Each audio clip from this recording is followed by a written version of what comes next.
Jika anak kita mengalami riwayat demam tinggi 3, 4, 5 hari, tapi kemudian sudah turun, tetapi kok badannya kelihatan lemes semua, sebaiknya tetap waspada.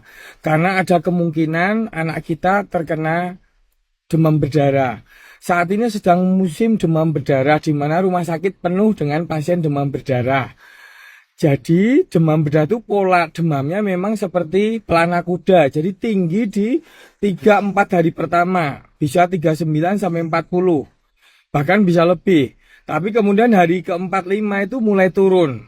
Tapi pada saat turun itu kemungkinan malah sudah terjadi potensi trombositnya sudah ngedrop.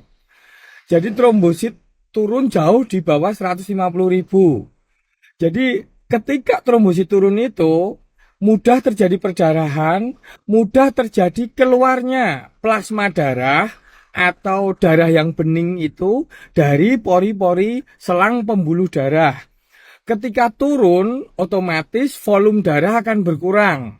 Ketika volume darah berkurang, otomatis jantung yang memompa darah melalui selang tadi akan mengalami penurunan tensi. Tensi anak bisa drop dan bisa terjadi gejala pre-shock atau shock. Jadi demam berdarah itu disebabkan oleh virus dengue yang kemudian menyerang sel trombosit kita yang berguna untuk pembekuan darah.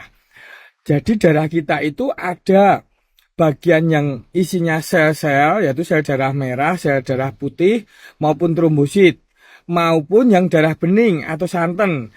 Sel-sel darah tadi ibarat cendol merah, kuning, hijau. Misalnya, sedangkan santannya tadi plasma darah. Ketika trombosit tadi turun, darah yang bening atau plasma darah akan mudah keluar dari selang pembuluh darah. Ketika turun tersebut, berarti kekenalan darahnya naik. Lah, kekenalan darah naik itu yang namanya hematokrit. Nah, jadi ukuran lebih penting daripada trombosit ketika terjadi penurunan itu adalah hematokrit. Ketika trombosit turun terus sampai ke hari ke-7 itu hal yang wajar. Karena perjalanan alamiah penyakit demam berdarah memang kisaran 7 hari. Tetapi yang jadi masalah ketika hematokritnya naik. Jadi ketika di grafik itu trombositnya turun terus, kemudian hematokritnya naik pada titik persilangan, itu bisa terjadi potensi shock. Ya, jadi buat rekan-rekan, mungkin kalau yang dirawat, ketika anak kita habis diambil darah, sebaiknya sejam, 2 jam, atau 3 jam kemudian tanya ke suster.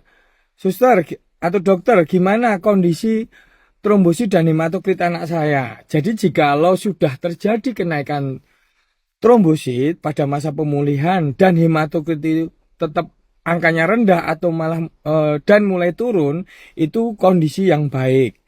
Jadi sebaiknya kalau anak kita terdiagnosa demam berdarah, sebaiknya dirawat untuk di follow up kondisinya. Jikalau kondisinya ngedrop, nanti bisa diberikan cairan koloid lewat selang pembuluh darah, jadi tensi anak kita tetap terjaga.